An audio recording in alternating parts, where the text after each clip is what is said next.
Si resuelves esto, tu madre deja de ser mi empleada doméstica. Las palabras del millonario resonaron en la mansión como una sentencia cruel. Santiago, de 11 años, levantó la mirada del piso que su madre acababa de trapear y aceptó el desafío. Don Roberto sonrió con desprecio, seguro de humillar al hijo de su limpiadora. No sabía que ese niño descalzo, que estudiaba con velas, guardaba un don que callaría su arrogancia y cambiaría sus vidas para siempre. ¿Podrá el talento vencer al clasismo? Antes que nada, suscríbete al canal y cuéntanos de qué ciudad nos estás viendo. Capítulo 1. El niño que calculaba entre trapos de limpieza. El sol de las 6 de la mañana apenas asomaba entre los edificios de Medellín cuando Lucía Ríos sacudió suavemente el hombro de su hijo. «Santiago, mi amor, despierta. Hoy vienes conmigo al trabajo». El niño abrió los ojos. Esos ojos oscuros y profundos que siempre parecían estar resolviendo algún enigma invisible, y asintió sin protestar. A sus 11 años, Santiago había aprendido que los sábados no eran para descansar cuando tu madre trabajaba 3 empleos para mantener a flote una familia. La casa donde vivían, en el barrio popular número 2, era pequeña pero impecable. Lucía se aseguraba de eso. «Somos pobres, pero no sucios», repetía siempre mientras barría las baldosas gastadas. Santiago se vistió con su única camisa sin remiendos visibles, guardó su cuaderno de matemáticas en una mochila desgastada y siguió a su madre hacia la parada del bus. Camila, su hermana menor de 7 años, seguía durmiendo en el sofá cama que compartían. Su respiración irregular, ese silbido suave que escapaba de sus labios mientras soñaba, era un recordatorio constante de por qué Lucía trabajaba hasta el agotamiento. La niña necesitaba una cirugía de corazón que costaba más dinero del que ellos verían en toda una vida. Pero Lucía no se permitía pensar en eso ahora. Hoy tenía pisos que trapear, baños que limpiar y una mansión entera que dejar reluciente para don Roberto Mendoza. El trayecto en bus tomó 1 hora y media, atravesando la ciudad desde el norte popular hasta el sur exclusivo, donde las casas tenían jardines del tamaño de canchas de fútbol y las rejas eran tan altas que parecían murallas medievales. Santiago miraba por la ventana, observando cómo el paisaje cambiaba gradualmente. Calles de cemento se transformaban en avenidas arboladas, tiendas de barrio daban paso a boutiques elegantes y el ruido de vendedores ambulantes era reemplazado por el silencio pulcro de la riqueza. «Mamá», dijo Santiago mientras el bus se detenía en una parada cerca de la mansión Mendoza, «el profesor Martínez me envió más problemas anoche por correo». Lucía sonrió con ese orgullo mezclado con preocupación que siempre sentía al hablar del talento de su hijo. El profesor de matemáticas de la escuela pública donde estudiaba Santiago había detectado algo extraordinario en el niño, una capacidad para entender números y patrones que superaba incluso la de estudiantes universitarios. «¿Y los resolviste?», preguntó Lucía, aunque ya sabía la respuesta.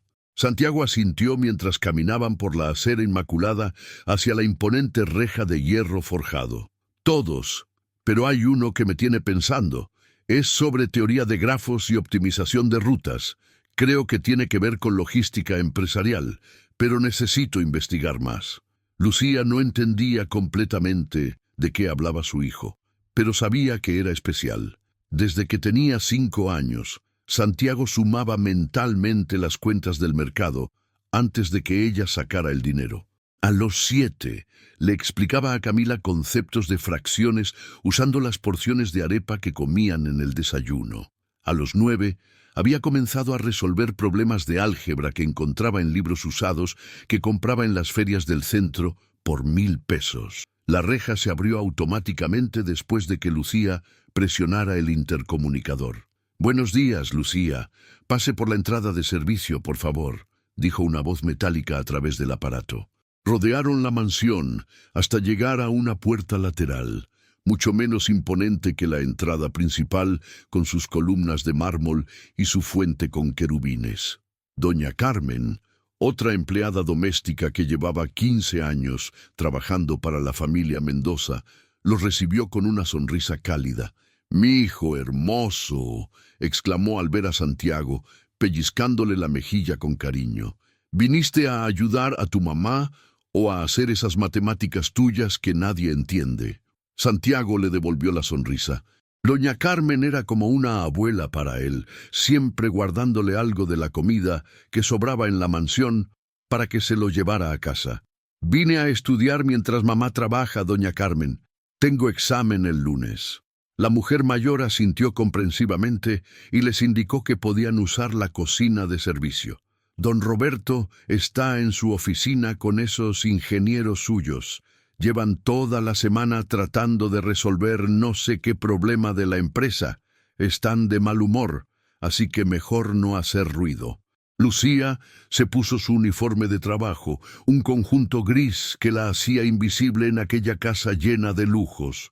Se ató el cabello en un moño apretado, se calzó los zapatos cómodos que usaba para estar de pie todo el día y comenzó su rutina.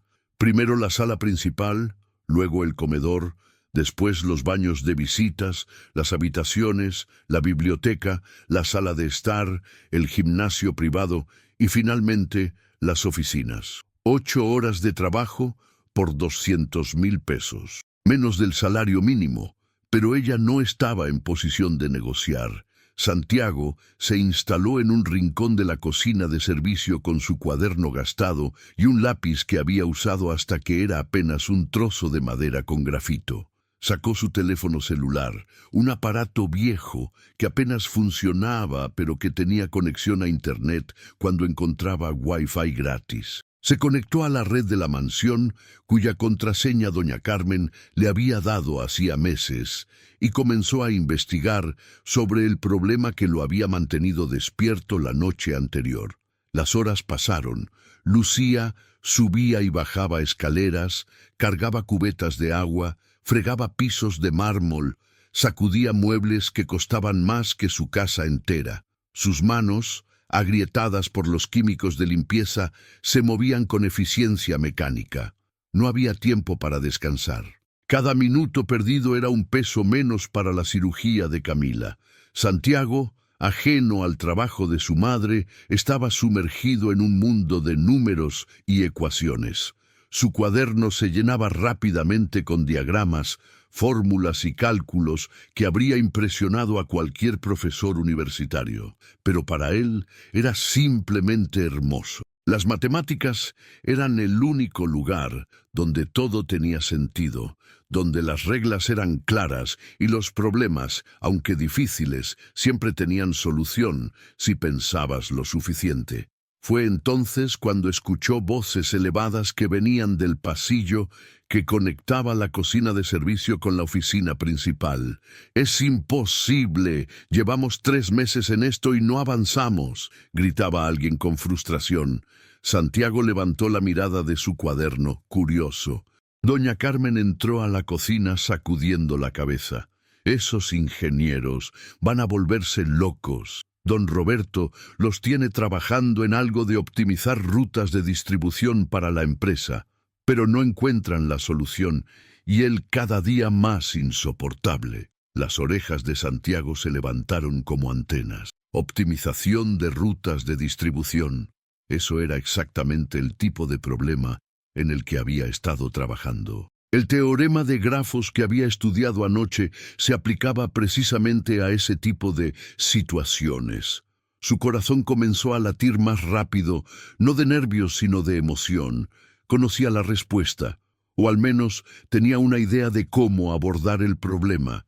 Pero antes de que pudiera decir algo, la puerta de la cocina se abrió de golpe y apareció un hombre alto, de traje impecable y cabello gris, perfectamente peinado hacia atrás.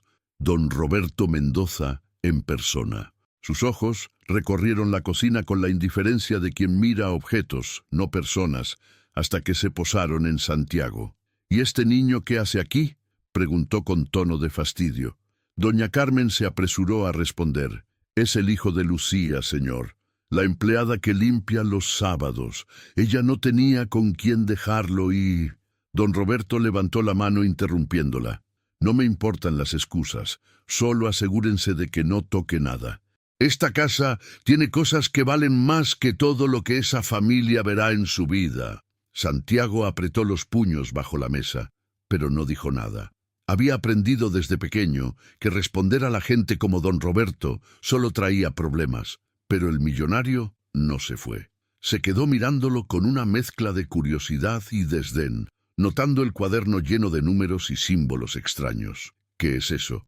¿Tareas escolares?, preguntó con tono burlón.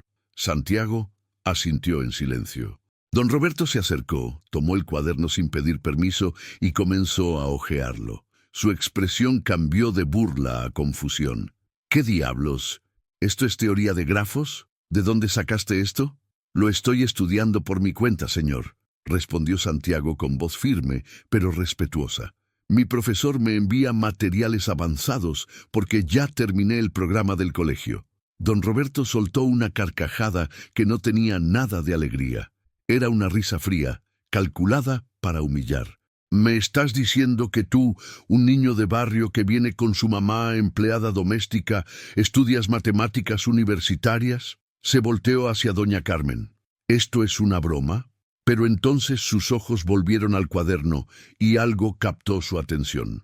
Una ecuación específica, un diagrama particular. Era inquietantemente similar al problema que sus ingenieros, con maestrías y doctorados, no habían podido resolver en meses. Su rostro se endureció. «Espera aquí», ordenó, y salió de la cocina con el cuaderno en la mano. Santiago sintió un nudo en el estómago. Había hecho algo malo. Metería a su madre en problemas. 5 minutos después, don Roberto regresó acompañado de 3 hombres en trajes elegantes, todos con expresiones de cansancio y frustración. Uno de ellos, el más joven, miraba el cuaderno de Santiago con los ojos muy abiertos. «Señor Mendoza, esto es increíble. Este niño está trabajando en exactamente el mismo tipo de problema que nosotros». Don Roberto se cruzó de brazos y miró a Santiago con una expresión que era mitad diversión, mitad desprecio absoluto. Y entonces pronunció las palabras que cambiarían todo. «Muy bien, niño genio. Si eres tan inteligente, hagamos un trato. Voy a plantearte el problema que mis ingenieros con maestrías no han podido resolver. Si lo resuelves», hizo una pausa dramática, mirando alrededor, hasta que sus ojos encontraron a Lucía, quien acababa de entrar a la cocina empujando un carrito de limpieza. «Tu madre deja de ser mi empleada doméstica, para siempre». El silencio que siguió fue tan denso que se podía cortar. Lucía dejó caer el trapeador que sostenía. Los ingenieros se miraron entre sí con incomodidad. Doña Carmen se persignó en silencio. Y Santiago, ese niño de 11 años con ojos que veían patrones, donde otros solo veían números, levantó la barbilla y dijo: «Acepto». Capítulo 2. El desafío del millonario. La cocina de servicio se transformó en un escenario de tensión eléctrica. Don Roberto Mendoza sonrió con esa sonrisa que los poderosos reservan para cuando creen tener todas las cartas ganadoras. Chasqueó los dedos y uno de sus ingenieros, un hombre de mediana edad con lentes gruesos y corbata aflojada, se apresuró a traer una laptop y varios documentos impresos. «Antes de comenzar», dijo don Roberto mientras se sentaba en una de las sillas de la cocina como si fuera un trono, «quiero que quede claro para todos los presentes lo que está en juego aquí». Miró directamente a Lucía, quien permanecía paralizada junto a su carrito de limpieza, con las manos aún húmedas del agua jabonosa. «Si este niño resuelve el problema, no solo dejarás de limpiar mi casa, te ofrezco un puesto administrativo en mi empresa con salario digno y beneficios completos, seguro médico incluido». Las últimas palabras golpearon a Lucía como un puñetazo. Seguro médico. Eso significaba la cirugía de Camila, significaba dejar de trabajar 3 empleos, significaba dormir más de 4 horas por noche, significaba dignidad. pero también significaba poner una carga imposible sobre los hombros de su hijo de 11 años. «Señor Mendoza», comenzó Lucía con voz temblorosa, «no tiene que hacer esto. Mi hijo no necesita...» Pero Santiago la interrumpió, algo que nunca hacía. «Mamá, está bien, quiero intentarlo». Había determinación en su voz, pero también algo más. La dignidad herida de haber sido tratado como un objeto de burla en lugar de una persona. Don Roberto aplaudió lentamente, teatralmente. «Excelente. Me gusta tu espíritu, muchacho. Lástima que el espíritu no resuelve ecuaciones diferenciales». Se volvió hacia sus ingenieros. «Martínez, explícale el problema. Quiero que entienda exactamente en qué se está metiendo». El ingeniero Martínez, el más joven del grupo con apenas 30 años, carraspeó incómodo. A diferencia de su jefe, él no disfrutaba de aquella situación. Había algo profundamente perturbador en usar a un niño como entretenimiento, pero también sentía curiosidad genuina. Ese cuaderno que había visto contenía trabajo que él mismo habría firmado con orgullo. «Verás, Santiago», comenzó Martínez con tono más amable, abriendo la laptop para mostrar diagramas complejos, «la empresa del señor Mendoza, Techlog Solutions, se dedica a la logística y distribución de productos tecnológicos por toda Colombia y varios países de Latinoamérica. Tenemos 27 centros de distribución, 143 rutas activas y necesitamos optimizar el sistema para reducir costos de transporte sin aumentar los tiempos de entrega». Santiago se inclinó hacia adelante, sus ojos brillando con interés genuino, mientras observaba los mapas digitales llenos de puntos y líneas que representaban ciudades y rutas. Doña Carmen le trajo un vaso de agua con panela sin que nadie se lo pidiera, una pequeña muestra de apoyo en medio de aquella situación absurda. «El problema», continuó Martínez, «es que cada ruta tiene variables múltiples, costo de combustible, peajes, condiciones de carreteras, tiempos de carga y descarga, restricciones de horarios en diferentes ciudades y además factores impredecibles como tráfico y clima. Hemos intentado algoritmos tradicionales de optimización, pero ninguno nos da resultados satisfactorios porque no logran balancear todas las variables simultáneamente». Otro ingeniero, más mayor y con expresión perpetuamente amargada, intervino con sarcasmo apenas disimulado. «Llevamos 3 meses en esto, con software especializado que cuesta miles de dólares mensuales, y este niño cree que lo va a resolver con lápiz y papel». Se rió, pero su risa sonó forzada, defensiva. Don Roberto levantó la mano exigiendo silencio. «Déjenlo intentar. Será entretenido ver cómo se estrella contra la realidad». Miró su reloj de lujo, un Rolex que probablemente costaba más que lo que Lucía ganaría en 10 años. «Te doy 2 horas, niño, ni un minuto más. Si para las 12 del mediodía no tienes una solución viable, verificable y mejor que las que mis ingenieros han propuesto, el trato se cancela. Tu madre sigue limpiando pisos y ustedes vuelven a su barrio. ¿Entendido?» Santiago asintió, su mandíbula apretada con determinación. «Necesito papel, varios lápices, una calculadora si es posible, y acceso a Internet para verificar algunos datos de distancias y costos actualizados». Su voz no tembló, no suplicó. Simplemente estableció sus condiciones con la claridad de alguien que sabe exactamente qué necesita para resolver un problema. Don Roberto, sorprendido por la compostura del niño, hizo un gesto y Martínez rápidamente reunió los materiales solicitados. Le dieron acceso completo a todas las bases de datos de la empresa, algo que en circunstancias normales habría requerido autorizaciones de seguridad. Pero don Roberto estaba tan seguro de que el niño fracasaría que no le importó. «Una cosa más», agregó Santiago antes de comenzar. «Necesito silencio absoluto. No puedo concentrarme con gente mirándome constantemente». Lucía ahogó un grito de orgullo mezclado con terror. Su hijo estaba poniendo condiciones a un millonario, algo que ella nunca se habría atrevido a hacer en toda su vida. Para sorpresa de todos, Don Roberto accedió. Muy bien, les daremos privacidad. Pero Martínez se queda aquí para verificar que no hagas trampa, que no llames a nadie ni consultes soluciones en Internet, señaló a su ingeniero jefe. Tú vigilas. Si hace cualquier cosa sospechosa, me avisas inmediatamente.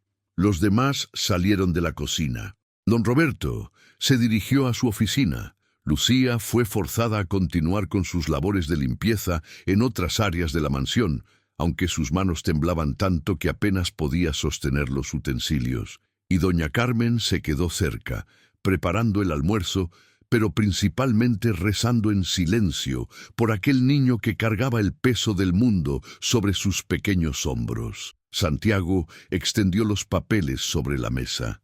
Observó los mapas, las tablas de datos, las variables infinitas que se entrecruzaban como una telaraña imposible. Durante los primeros 15 minutos no escribió nada. Solo miró, analizó, pensó. Martínez lo observaba con creciente respeto. Reconocía aquella mirada. Era la misma que él tenía cuando enfrentaba problemas complejos, esa mezcla de concentración absoluta y búsqueda de patrones ocultos. Finalmente, Santiago comenzó a escribir. No de forma desordenada o caótica, sino con metodología clara. Primero, descompuso el problema en subsistemas más pequeños. Identificó que había 5 tipos principales de rutas según características geográficas y demanda. Luego, en lugar de intentar optimizar todo simultáneamente como habían hecho los ingenieros, propuso un enfoque de capas. Optimizar primero por costo, luego ajustar por tiempo, después por confiabilidad, creando un sistema de pesos variables que se autoajustaba según prioridades dinámicas. Interesante, murmuró Martínez sin poder contenerse cuando vio el enfoque del niño. Estás usando teoría de decisiones multicriterio con ponderación adaptativa. ¿Dónde aprendiste eso? Santiago no levantó la vista de sus cálculos. Leí un paper de un profesor japonés sobre optimización en redes ferroviarias. Pensé que podría aplicarse a rutas de distribución. Lo dijo con naturalidad, como si leer investigaciones académicas en inglés sobre teoría de optimización fuera lo más normal del mundo para un niño de 11 años de un barrio popular de Medellín. Los minutos se convirtieron en 1 hora. Santiago llenaba página tras página con ecuaciones, diagramas, simulaciones numéricas hechas a mano que verificaba con la calculadora. Creó un modelo matemático que dividía las rutas en segmentos. Asignaba valores de eficiencia a cada uno basándose en datos históricos que extrajo de las bases de datos de la empresa y luego aplicó un algoritmo de optimización que, aunque simple en concepto, era brillante en ejecución. Martínez ya no fingía indiferencia. Estaba inclinado sobre la mesa, siguiendo cada paso del razonamiento de Santiago, ocasionalmente verificando cálculos en su propia calculadora. Esto podría funcionar, susurró, más para sí mismo que para el niño. A las 11:30, 1 hora y media después de comenzar, Santiago escribió sus conclusiones finales. Había diseñado un nuevo sistema de optimización que reducía costos de transporte en aproximadamente 18% sin aumentar tiempos de entrega, y en algunos casos incluso mejorándolos. La clave estaba en identificar rutas espejo que los algoritmos tradicionales no detectaban, combinaciones no obvias de trayectorias que, aunque individualmente parecían ineficientes, al trabajar en conjunto creaban sinergias que ahorraban recursos. Terminé, anunció Santiago, dejando el lápiz sobre la mesa. Su mano derecha tenía calambres y había una mancha de grafito en su mejilla donde se había tocado sin darse cuenta. Se veía exhausto, pero satisfecho. Martínez tomó los papeles con manos temblorosas. Los revisó una vez, rápidamente, luego de nuevo más despacio. Sus ojos se abrieron cada vez más. «Necesito verificar esto con software», dijo con voz ahogada. «Pero si tus cálculos son correctos...» «Santiago, esto es extraordinario. Esto es nivel de tesis doctoral. Fueron a buscar a don Roberto. Lo encontraron en su oficina, reclinado en su silla de cuero, tomando whisky, aunque apenas pasaba del mediodía. Claramente esperaba que el experimento ya hubiera terminado en fracaso. ¿Ya se rindió el pequeño genio?, preguntó con burla. Señor Mendoza, dijo Martínez con voz seria, que hizo que el millonario se enderezara en su silla. Necesita ver esto. Ahora. Había algo en su tono, una mezcla de asombro y urgencia, que eliminó la sonrisa de suficiencia del rostro de don Roberto. Bajaron todos a la cocina de servicio. Los otros dos ingenieros fueron convocados. Doña Carmen llamó a Lucía, quien llegó corriendo, aún con guantes de látex puestos y el cabello despeinado del esfuerzo. Santiago permanecía sentado, calmado, esperando el veredicto. Don Roberto tomó los papeles. Sus ojos recorrieron las ecuaciones, los diagramas, las conclusiones. Su expresión pasó de burla a confusión, de confusión a incredulidad, de incredulidad a algo que podría haber sido miedo. ¿Me están diciendo que este niño...? No terminó la frase. Necesitamos verificarlo con simulaciones computacionales, insistió Martínez. Pero, señor, si esto funciona como indica en el papel, acabamos de encontrar la solución que buscábamos, y es mejor que cualquier cosa que hayamos propuesto nosotros. El silencio que siguió fue absoluto. Se podía escuchar el tic-tac del reloj en la pared, el zumbido distante del refrigerador, el latido acelerado del corazón de Lucía. Don Roberto miraba a Santiago como si viera un fantasma o algo peor. Un espejo de lo que él mismo había sido décadas atrás, antes de que el dinero y el poder lo transformaran en lo que era ahora. «Verifiquen», ordenó finalmente con voz ronca. «Quiero confirmación en 1 hora. Si esto es real, si este niño realmente resolvió lo que ustedes no pudieron». Dejó la amenaza implícita colgando en el aire. Los ingenieros corrieron a la oficina principal con los papeles de Santiago. Don Roberto se quedó en la cocina mirando al niño que había desafiado todas sus expectativas. Y por primera vez en muchos años, el millonario no supo qué decir. Pero en sus ojos, Santiago vio algo que le heló la sangre. No era admiración, ni respeto, ni siquiera sorpresa genuina. Era resentimiento. Porque en ese momento, don Roberto Mendoza se dio cuenta de que había subestimado gravemente a alguien por su origen, y que ese error estaba a punto de costarle algo más valioso que dinero, su orgullo. Capítulo 3. El precio del genio. La hora de espera se sintió como una eternidad.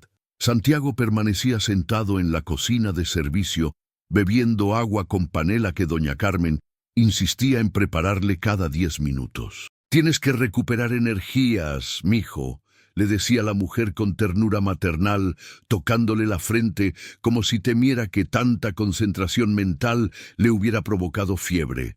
Lucía no se había movido de su lado.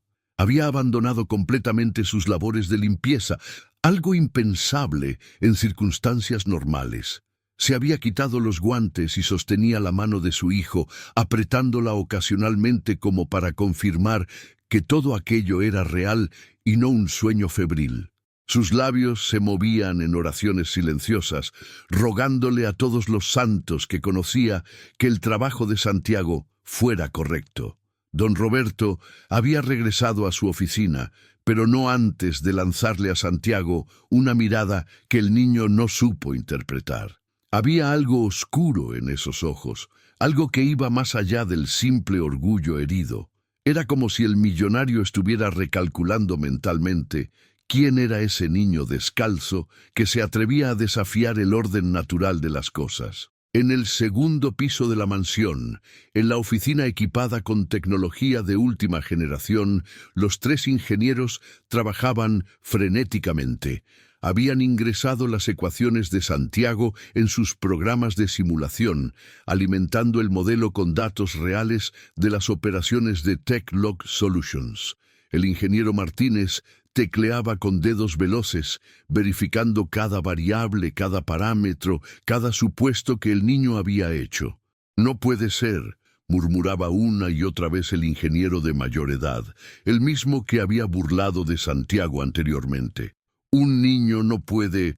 Esto tiene que tener un error en alguna parte. Pero mientras más revisaba los cálculos, más se encogía en su silla. Todo estaba correcto, matemáticamente impecable. Mientras tanto, en la cocina, Santiago comenzó a contarle a su madre cómo había llegado a la solución. No por presumir, sino porque necesitaba procesar lo que había hecho, compartirlo con la única persona que siempre había creído en él, incluso cuando no entendía de qué hablaba. ¿Te acuerdas, mamá, cuando me ayudabas con tus rutas de ventas?, preguntó Santiago con voz suave. Lucía asintió, confundida. Ella vendía arepas y empanadas en diferentes esquinas de la ciudad en sus horas libres. Un tercer trabajo que sumaba a la limpieza de casas y al turno nocturno en una panadería. Siempre me preguntabas cuál era la mejor ruta para vender más, gastando menos en pasajes de bus. Los ojos de Lucía se llenaron de lágrimas. Nunca pensé que mis problemas de vendedora ambulante. No pudo terminar la frase. Santiago le apretó la mano. Me enseñaste que cada peso cuenta, que cada minuto importa, que no se trata solo de matemáticas, sino de entender la vida real de la gente que trabaja. Esos ingenieros de arriba conocen las fórmulas, pero no conocen las calles. Nunca han tenido que escoger entre pagar un pasaje de bus o comprar el pan del día. Doña Carmen, quien había estado escuchando mientras limpiaba unas ollas que ya estaban limpias, se secó los ojos con el delantal. «Ay, mijo, tienes un corazón tan grande como tu cerebro». Se acercó y le acarició el cabello enmarañado. «Tu papá estaría tan orgulloso». La mención de su padre hizo que Santiago apretara los labios. Hacía 3 años que Ricardo Ríos había muerto en un accidente en la construcción. Sin equipo de seguridad adecuado, sin seguro de vida, sin nada que protegiera a su familia del abismo económico que siguió a su muerte. Santiago recordaba las matemáticas de la tragedia: una caída de 12 metros, 3 costillas rotas, una hemorragia interna, 45 minutos esperando una ambulancia que llegó demasiado tarde, 0 pesos de indemnización porque trabajaba sin contrato formal. Cuando papá murió, dijo Santiago en voz baja, me di cuenta de que los números no son solo números, son vidas, son familias, son el tiempo que mamá pasa lejos de nosotros trabajando, son las lágrimas de Camila cuando se cansa y no puede respirar bien, son reales. Levantó la vista hacia su madre. Por eso tenía que resolver ese problema, no para impresionar al señor Mendoza, sino porque si lo resolvía, tal vez tú podrías descansar, tal vez podríamos salvar a Camila. Lucía rompió a llorar entonces, abrazando a su hijo con fuerza, empapando su camisa con lágrimas que había estado conteniendo durante años. Lágrimas de agotamiento, de miedo, de esperanza, de amor tan profundo que dolía. Fue en ese momento íntimo cuando los ingenieros bajaron las escaleras. Sus rostros lo decían todo antes de que abrieran la boca. Martínez cargaba la laptop como si fuera un objeto sagrado. Sus manos temblaban ligeramente. Los otros 2 ingenieros caminaban detrás de él, sus expresiones mezclando asombro, vergüenza y algo parecido al respeto. «Santiago», comenzó Martínez, su voz extrañamente formal. «Hemos verificado tu solución con 3 programas diferentes de simulación. Hemos corrido los números contra 6 meses de datos históricos reales de nuestra empresa. Y tengo que decirte algo». Hizo una pausa, mirando directamente a los ojos del niño. «Tu solución no solo funciona, es brillante. Reduce costos operativos en 18.3%, mejora tiempos de entrega en un promedio de 8% y además identifica cuellos de botella en nuestro sistema que nosotros nunca detectamos». El silencio en la cocina era tan denso que se podía masticar. Doña Carmen se persignó 3 veces seguidas. Lucía apretó la mano de Santiago tan fuerte que casi le cortó la circulación. Y Santiago, ese niño que había cargado el peso de expectativas imposibles sobre sus hombros delgados, simplemente asintió como si el resultado fuera lo más natural del mundo. Pero hay algo más, continuó el ingeniero mayor, el que había burlado de Santiago, ahora con voz mucho más humilde. Tu enfoque es diferente al nuestro. Nosotros buscábamos optimización perfecta, matemática pura. Tú incluiste variables humanísticas, consideración por los tiempos de descanso de conductores, rutinas que permiten a trabajadores estar más cerca de sus familias, eficiencia que no sacrifica bienestar. Es revolucionario en el campo de la logística empresarial. Martínez giró la laptop para mostrarle a Santiago los resultados en gráficas coloridas que ascendían y descendían como montañas digitales. Esto podría cambiar no solo nuestra empresa, Santiago. Esto podría cambiar toda la industria de logística en Latinoamérica. ¿Entiendes la magnitud de lo que has hecho? Pero antes de que Santiago pudiera responder, otra voz cortó el momento. ¿Dónde está don Roberto?, preguntó Lucía con urgencia. Necesita saber que Santiago cumplió su parte del trato. Había determinación feroz en su voz ahora, la determinación de una madre que ve una salida posible del infierno de pobreza en el que había estado atrapada. Martínez intercambió miradas incómodas con los otros ingenieros. Está en su oficina, pero debo advertirles. Cuando le mostramos los resultados preliminares hace 15 minutos, su reacción fue extraña. El ingeniero escogió las palabras cuidadosamente. No pareció feliz, pareció amenazado. Subieron todos juntos hacia la oficina principal de don Roberto Mendoza.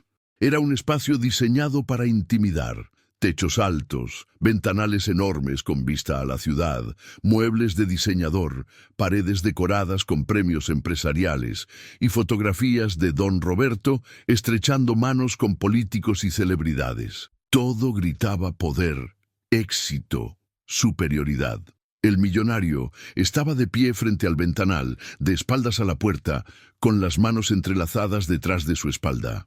No se volteó cuando entraron. Así que es cierto, dijo con voz controlada, demasiado controlada.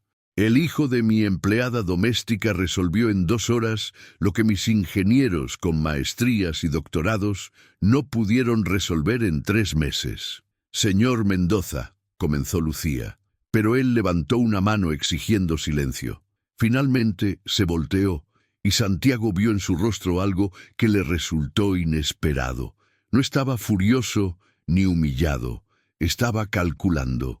Los ojos de don Roberto se movían como los de un tiburón detectando sangre en el agua, evaluando, midiendo, buscando el ángulo de aprovechamiento. Hicimos un trato, continuó don Roberto, caminando lentamente alrededor de su escritorio de caoba.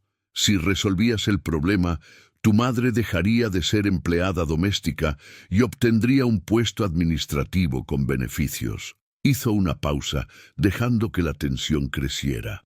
Soy un hombre de palabra. Lucía, desde el próximo lunes trabajas en el Departamento de Recursos Humanos.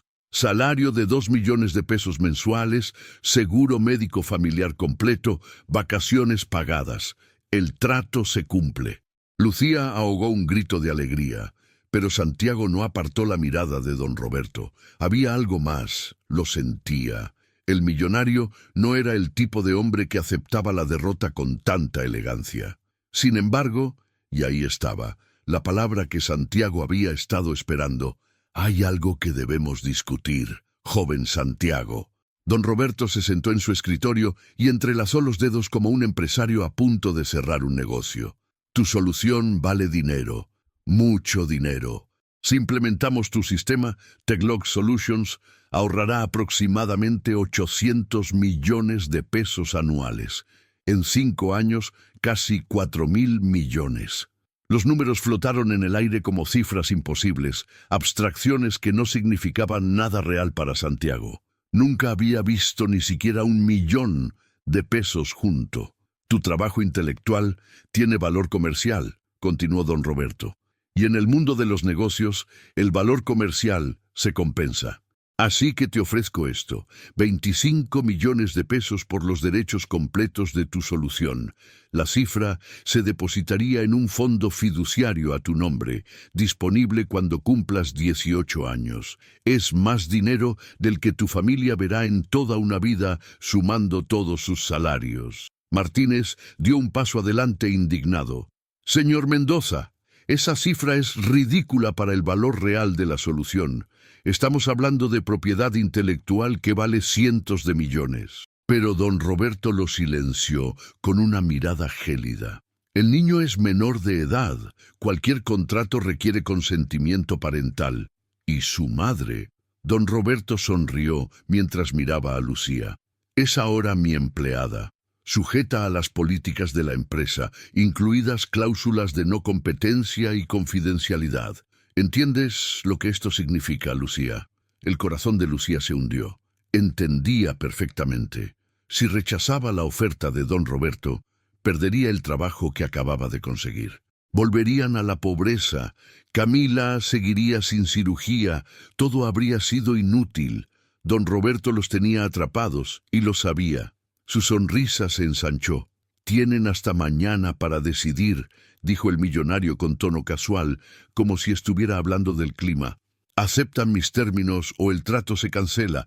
Lucía vuelve a limpiar pisos y la solución matemática del niño, bueno, ya está en nuestros sistemas. Ya la implementamos durante la verificación.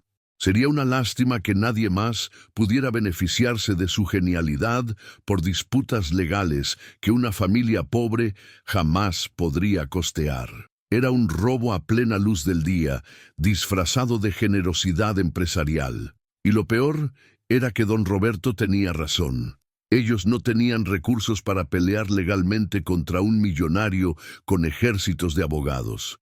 Santiago sintió rabia, frustración, impotencia. Había resuelto el problema brillantemente, había cumplido su parte, pero el sistema estaba diseñado para que gente como él nunca ganara realmente.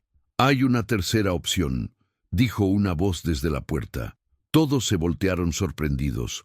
Era Valentina Mendoza, la hija de 16 años de don Roberto, sosteniendo su teléfono celular en alto.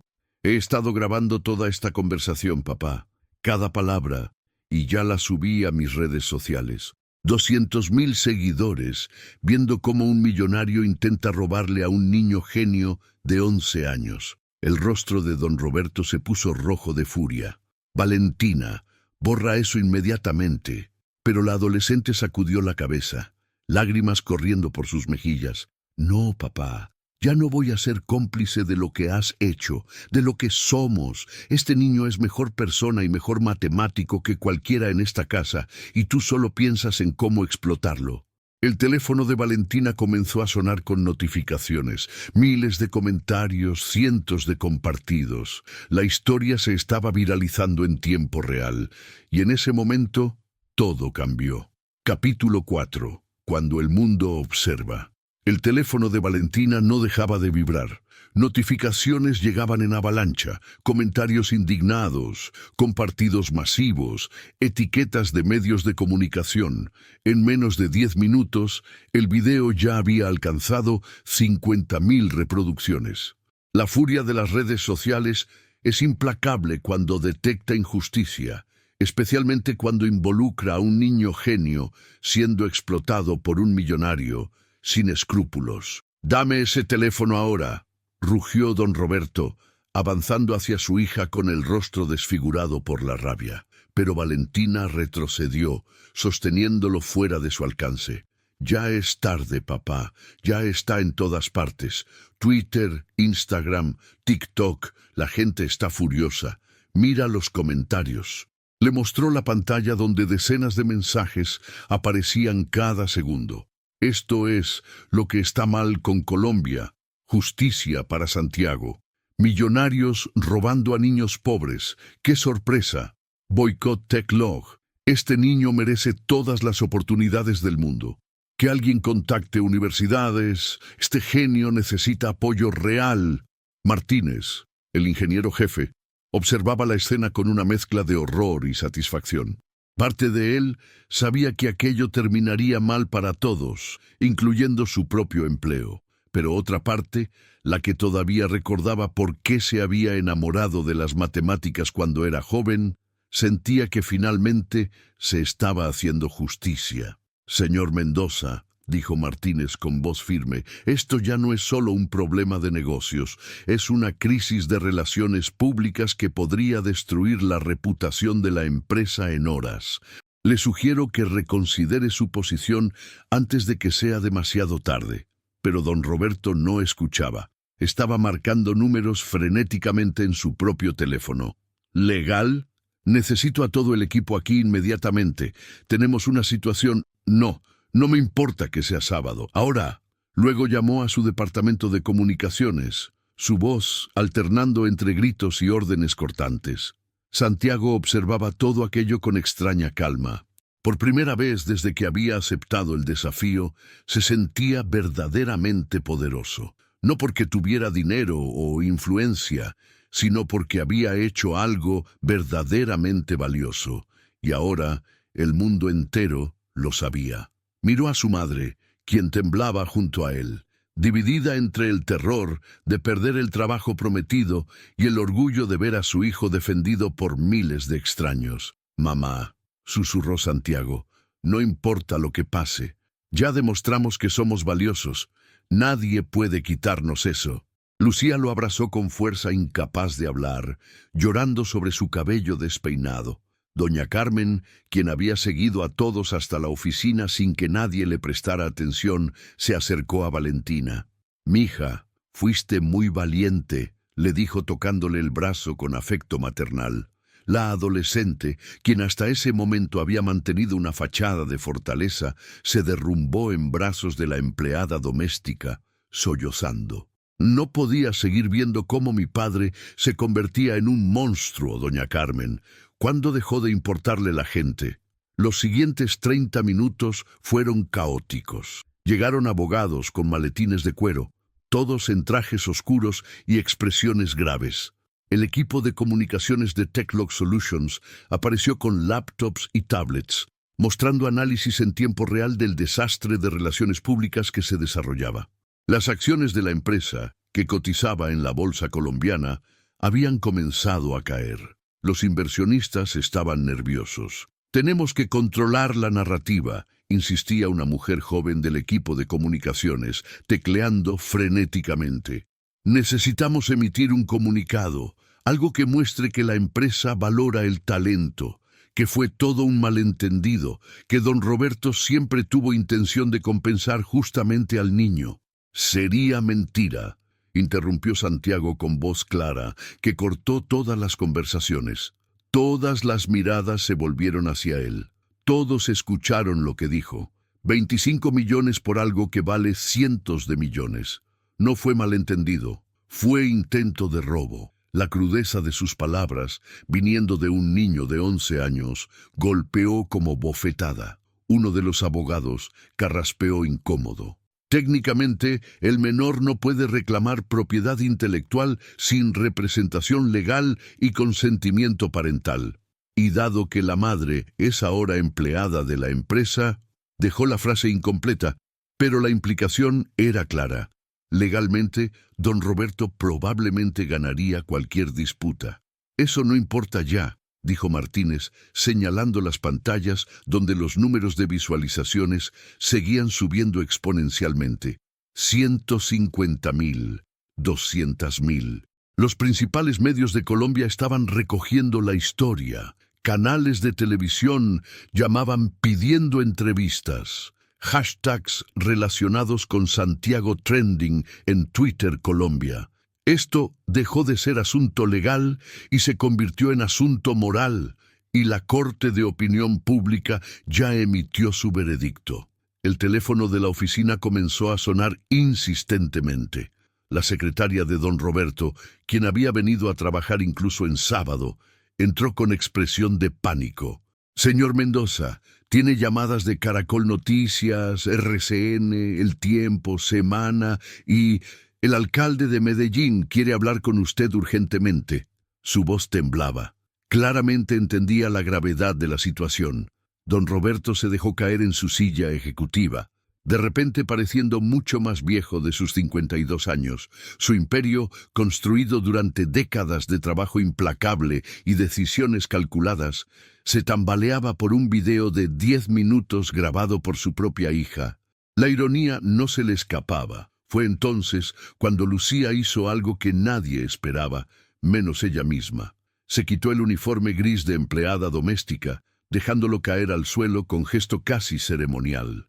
Debajo llevaba su ropa normal, una blusa sencilla y jeans desgastados. Se plantó frente al escritorio de don Roberto, con la espalda recta y barbilla levantada. «No voy a aceptar su trabajo», declaró con voz que solo temblaba ligeramente. «No voy a permitir que use mi necesidad económica como arma contra mi hijo.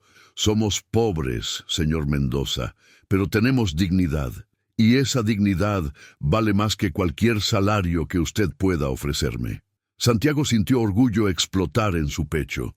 Su madre, que siempre había sido sumisa ante los patrones, que agachaba la cabeza y aceptaba humillaciones por necesidad, finalmente estaba de pie, literalmente y metafóricamente. «Lucía, no seas tonta», comenzó don Roberto, intentando recuperar su tono autoritario. «Sin ese trabajo, ¿cómo vas a pagar la cirugía de tu hija? ¿Cómo vas a alimentar a tus niños? Estás dejando que el orgullo destruya el futuro de tu familia».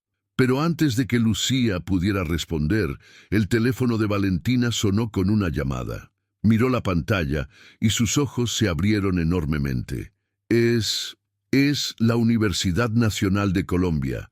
El rector quiere hablar con Santiago». El silencio que siguió fue absoluto. Valentina activó el altavoz. Una voz masculina, formal pero cálida, llenó la oficina. «Joven Santiago Ríos, habla el rector Carlos Medina de la Universidad Nacional sede Medellín. Hemos visto el video y revisado el trabajo que realizó. Nuestro departamento de matemáticas está asombrado. Me gustaría ofrecerle una beca completa para estudios especiales, un programa diseñado específicamente para estudiantes con capacidades excepcionales. Incluye estipendio mensual para su familia y cobertura médica completa. ¿Estaría interesado en discutir los detalles?» Lucía se llevó las manos a la boca, ahogando un sollozo. Santiago miró a su madre, luego al rector invisible al otro lado del teléfono, luego a don Roberto, cuyo rostro había adquirido tono ceniciento. «Me interesa mucho, señor rector», respondió Santiago con voz firme, «pero tengo una condición». «¿Cuál sería?», preguntó el rector, claramente intrigado. «Quiero que el programa esté abierto para otros niños como yo, de barrios populares, de familias trabajadoras, que tienen talento pero no oportunidades. No quiero ser la excepción que confirma la regla. Quiero ayudar a cambiar la regla».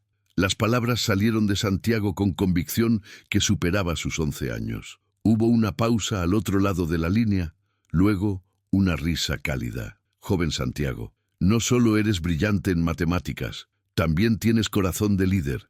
Acepto tu condición. De hecho, me encanta. Discutiremos los detalles el lunes en mi oficina.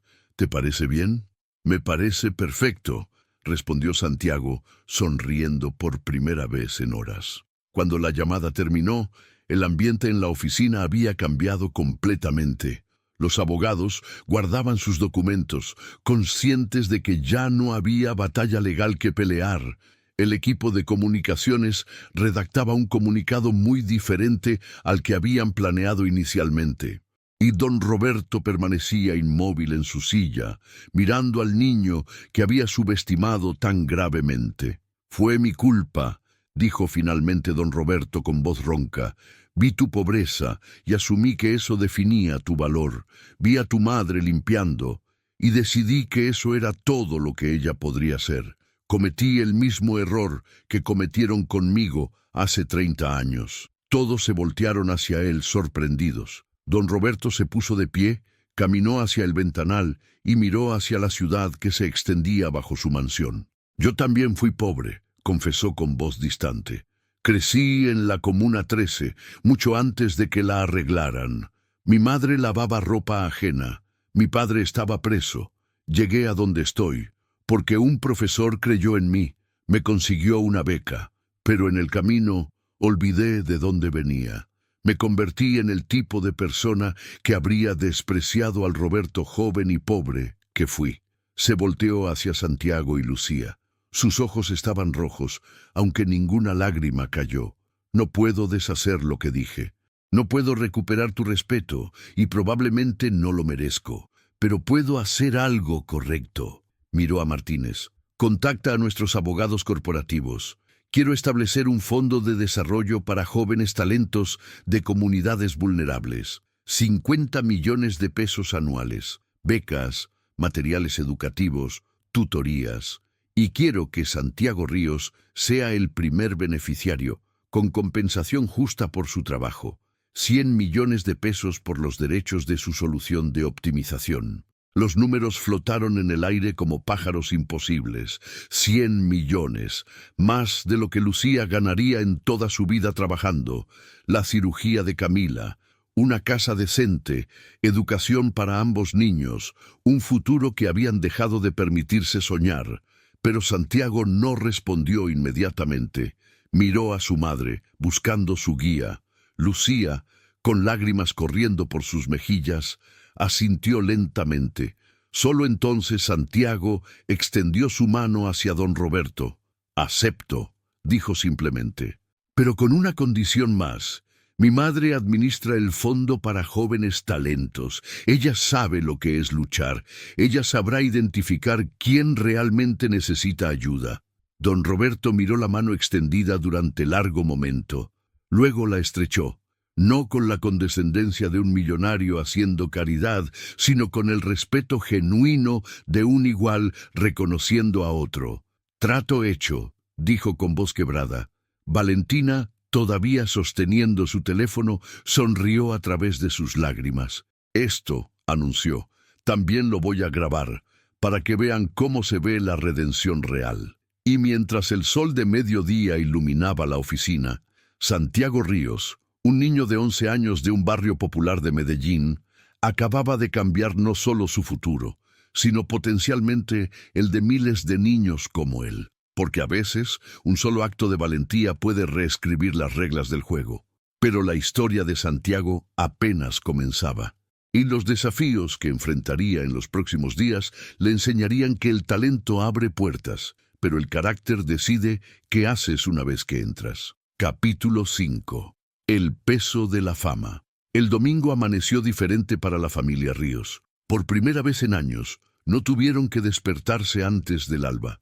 No había trabajos que atender, pisos que limpiar, arepas que vender en esquinas del centro.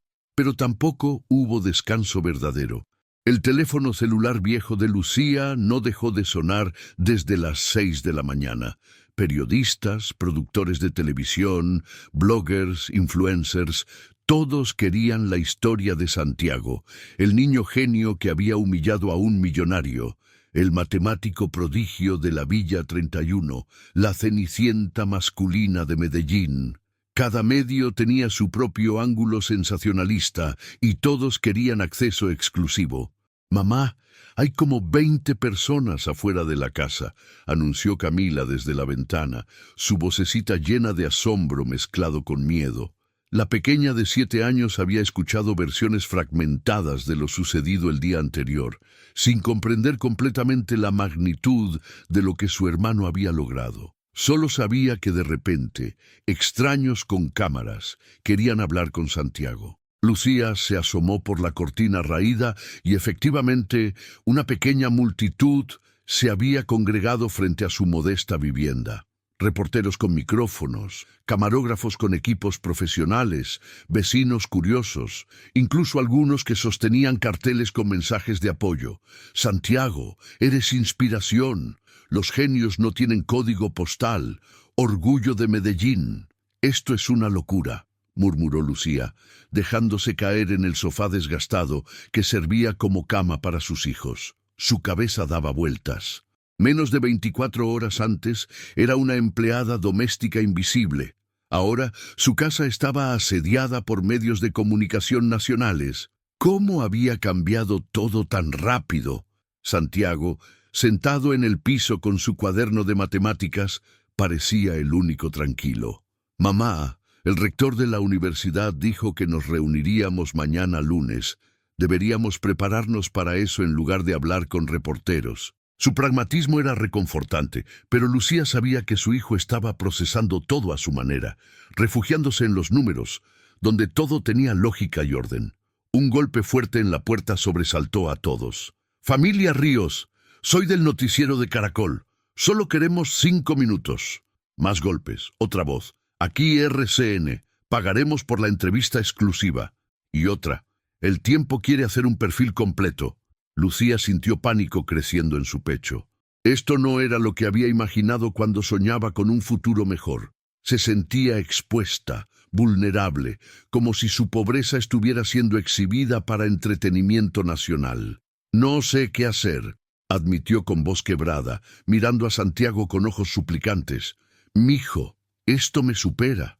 Fue entonces cuando el teléfono sonó de nuevo, pero esta vez el número en pantalla era reconocible. Valentina Mendoza. Lucía contestó dudosa. «¿Lucía? Soy Valentina. Escucha, sé que deben estar abrumados. Los medios pueden ser crueles cuando encuentran una historia jugosa. Mi padre, contrató a una empresa de relaciones públicas para ayudarlos. Sé que suena raro después de todo, pero dice que es lo mínimo que puede hacer. ¿Puedo enviarles a alguien?» Normalmente Lucía habría rechazado ayuda de los Mendoza por orgullo, pero con 20 periodistas gritando afuera y sus hijos asustados adentro, no estaba en posición de ser orgullosa. «Por favor», susurró, «no sé cómo manejar esto». Media hora después, llegó un hombre de mediana edad, traje casual elegante, expresión profesional pero amable. Se identificó como Andrés Solarte, especialista en manejo de crisis y relaciones públicas. Había trabajado con políticos, celebridades y empresarios en situaciones difíciles. «Lo primero», dijo después de evaluar la situación, «es establecer límites. No tienen obligación de hablar con nadie si no quieren». Salió a la calle y con autoridad tranquila pero firme se dirigió a la multitud de reporteros. «La familia Ríos agradece el interés, pero necesitan espacio. Emitiremos un comunicado en las próximas horas y coordinaremos entrevistas apropiadas con medios seleccionados. Por ahora les pedimos respeto y privacidad». Su tono no admitía discusión. Gradualmente, aunque con protestas, los periodistas comenzaron a dispersarse. De vuelta adentro, Andrés se sentó con la familia y comenzó a explicarles el nuevo mundo en el que se encontraban. «Santiago, te has convertido en símbolo. Para algunos, eres prueba de que el talento supera las circunstancias. Para otros, evidencia de desigualdad sistémica. Todos van a querer usar tu historia para sus propios propósitos. Necesitan decidir cómo quieren controlar su narrativa». «¿Qué significa eso?», preguntó Santiago, frunciendo el ceño. Andrés sonrió. «Significa que puedes ser víctima pasiva de tu propia historia, o puedes ser protagonista activo. Puedes dejar que otros definan quién eres, o puedes definirte a ti mismo». Pasaron las siguientes 2 horas discutiendo estrategia. Andrés recomendó una entrevista exclusiva con un medio respetable, seguida de aparición en programa matutino de alto rating. Pero, advirtió, será intenso. Te preguntarán sobre tu pobreza, sobre tu padre muerto, sobre la enfermedad de tu hermana. Buscarán lágrimas porque lágrimas generan rating. Necesitas estar preparado para proteger tu privacidad mientras compartes tu historia». Santiago procesaba todo con expresión seria. «No quiero ser circo», dijo finalmente. «Quiero que la gente entienda que hay miles de niños como yo, con talento pero sin oportunidades. No quiero ser la excepción inspiradora. Quiero ser el ejemplo de lo que podría lograrse si se apoyara a todos». Andrés asintió, impresionado. «Eres más maduro que muchos adultos con los que he trabajado. Usaremos eso. Tu mensaje será más grande que tu historia personal». Sacó su laptop y comenzó a redactar. «Mañana, antes de tu reunión con el rector, Publicaremos un comunicado en tus redes sociales. Bueno, crearemos redes sociales para ti primero, y el mensaje será claro. Esto no es solo sobre Santiago Ríos, es sobre cambio sistémico. Mientras Andrés trabajaba, doña Carmen llegó con bolsas de mercado llenas de comida. «Mijos, no han comido nada en todo el día», regañó con cariño maternal. «La fama no llena estómagos». Comenzó a preparar sancocho en la pequeña cocina, su presencia reconfortante en medio del caos. La normalidad de sus movimientos, el olor familiar de la comida cocinándose, ancló a la familia de vuelta a la realidad. El teléfono de Lucía sonó de nuevo. Esta vez era un número desconocido con prefijo de Bogotá. Contestó con cautela. «Señora Ríos, habla Patricia Gómez del Ministerio de Educación». El ministro quedó muy impresionado con la historia de su hijo. «Nos gustaría discutir la posibilidad de incluir a Santiago como imagen de nuestra nueva campaña nacional de promoción de educación en ciencias exactas, obviamente con compensación apropiada para la familia». Lucía cubrió el micrófono y le susurró a Andrés sobre la llamada. Él tomó el teléfono con permiso de ella. «Señora Gómez, Andrés Solarte, representante de la familia Ríos. Cualquier propuesta debe enviarse por escrito a mi correo electrónico para evaluación. La familia no está tomando decisiones apresuradas». Intercambiaron información y colgó. «Van a llover ofertas», advirtió Andrés. «Marcas querrán que Santiago sea vocero.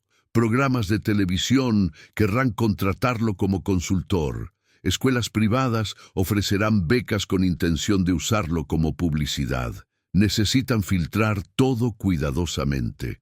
Santiago escuchaba todo con creciente incomodidad. «¿Por qué todos quieren usar mi historia ahora? Ayer éramos invisibles. Mamá limpiaba casas y nadie le ofrecía trabajos mejores. Yo resolvía problemas matemáticos avanzados en mi escuela y ningún ministerio se interesaba. ¿Por qué el reconocimiento solo llega cuando se vuelve viral?». La pregunta silenció a todos. Era pregunta que exponía la hipocresía fundamental del sistema. Andrés fue el primero en responder con honestidad brutal. «Porque vivimos en sociedad del espectáculo, Santiago. El valor se mide en clics y visualizaciones. Tu talento siempre estuvo ahí, pero se volvió real para el mundo solo cuando se convirtió en contenido viral. Es injusto, es superficial, pero es la realidad que debemos navegar». «Entonces usemos esa realidad», dijo Santiago con determinación repentina. «Si mi historia tiene poder viral, usémoslo para visibilizar a otros. Cada entrevista que dé, mencionaré a compañeros de mi escuela con talento. Cada plataforma que me ofrezcan la usaré para amplificar voces que no tienen megáfono. Si voy a ser símbolo, seré símbolo que señala hacia otros, no hacia mí mismo». Andrés sonrió ampliamente. «Ahora entiendo por qué resolviste ese problema matemático. No solo eres inteligente, eres estratégico». Comenzó a tomar notas frenéticamente. «Esto podría funcionar. Conviertes cada aparición en plataforma de justicia social. Te vuelves incómodo de explotar, porque cada vez que alguien te usa para rating, tú usas esa exposición para hablar de desigualdad sistémica. Es brillante». La tarde transcurrió en preparación. Andrés entrenó a Santiago en técnicas de entrevista. Cómo evitar preguntas trampa, cómo redirigir conversaciones hacia sus mensajes clave, cómo mantener compostura bajo presión. «Los periodistas buscarán momentos emocionales», explicó. «Te preguntarán sobre tu padre. Está bien mostrar emoción, pero no permitas que te definan solo por tragedia. Tu historia es sobre resiliencia, no solo sobre sufrimiento». Practicaron respuestas. Cuando Andrés preguntaba «¿Cómo se siente ser pobre?», Santiago aprendió a responder: «No me siento pobre, me siento capaz. La pobreza es circunstancia económica, no identidad personal. Y circunstancias pueden cambiar con políticas correctas». Cuando preguntaba «¿Odias a don Roberto Mendoza?», Santiago respondía: «No odio a nadie, pero espero que esta experiencia le enseñe lo que ya debería saber. El talento existe en todos los códigos postales. Camila observaba todo con ojos grandes, sin comprender completamente, pero absorbiendo la atención. «Santi», preguntó tímidamente, «¿esto significa que voy a poder operarme?» La pregunta detuvo a todos en seco. En medio de toda la estrategia y planificación, habían olvidado momentáneamente por qué todo esto importaba. Una niña de 7 años, con corazón enfermo, que finalmente tendría oportunidad de curarse. Santiago se arrodilló junto a su hermana y la abrazó con ternura. «Sí, hermanita, vas a operarte, vas a estar bien, y cuando crezcas vas a ser tan increíble que la gente hablará de ti, no de mí». Camila sonrió, apoyando su cabeza en el hombro de su hermano mayor. En ese momento simple, toda la locura del día se justificó. La noche cayó sobre Medellín. Los reporteros finalmente se habían ido. La Casa de los Ríos recuperó algo de paz, aunque cargada con energía anticipatoria de lo que vendría. Santiago se sentó en el pequeño balcón de su casa, mirando las luces de la ciudad que se extendían como constelaciones terrestres. Su cuaderno de matemáticas descansaba olvidado a su lado. «¿Estás bien, mijo?», preguntó Lucía, saliendo a acompañarlo. Santiago se encogió de hombros. «No sé, mamá. Hace 2 días era solo niño que amaba los números. Ahora soy símbolo, imagen, mensaje. ¿Cuándo puedo volver a ser solo Santiago?». Lucía lo abrazó, su hijo brillante que había crecido demasiado rápido por necesidad. «No sé si puedes volver», admitió honestamente, «pero podemos decidir quién quieres ser hacia adelante, y yo estaré contigo en cada paso, pase lo que pase». Permanecieron así, madre e hijo, bajo el cielo nocturno de una ciudad que ya nunca los vería de la misma manera. Y mientras las estrellas brillaban indiferentes a los dramas humanos, Santiago Ríos se preparaba mentalmente para el siguiente capítulo de su vida transformada. El lunes traería la reunión con el rector, el inicio de su educación formal avanzada, y probablemente más desafíos que ni siquiera podía anticipar.